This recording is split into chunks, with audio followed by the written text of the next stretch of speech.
Galdagi faktimiz eksportga oid. Toshkent viloyatida 50 ming tonnadan ortiq gilos hosili olinishi kutilmoqda. Shundan 35 ming tonnasi eksportga yo'naltiriladi. Ahamiyatlisi o'tgan yillarda gilos asosan Rossiya, Qozog'iston va Koreya, umuman 47 ta davlatga yuborilgan bo'lsa, bu yil eksport geografiyasi yana 4 ta yangi davlat hisobiga kengaydi. Bu esa tadbirkorlar daromadining o'sishiga xizmat qiladi.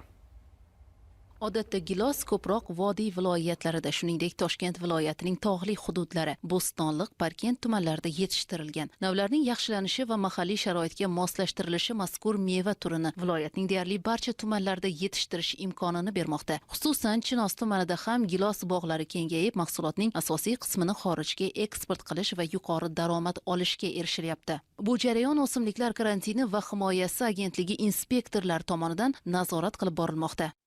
Tumanimizda 80 dan ortiq bog'dorchilikka ixtisoslashgan fermer xo'jaliklarimiz mavjud bo'lib, undan 35 tasi eksport bilan shug'ullanyapti. Gilos pishib yetildi, terim ishlari boshlandi, eksportga yo'naltirilmoqda. Hozirgacha 120 tonnadan ortiq gilos mahsulotlarimiz eksport qilindi. Ushbu meva-sabzavot mahsulotlarini sifatli yetkazish uchun fitosanitar nazoratdan o'tkazilmoqda.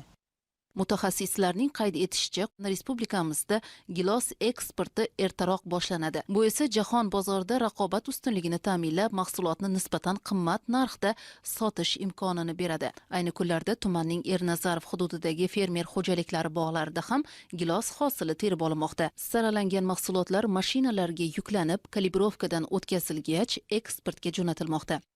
Bizning fermer xo'jaligimizda 60 hektar yer maydonimiz bor, 20 hektar gilos ekilgan. Ikki xil navi bor, Jantret, Nimba.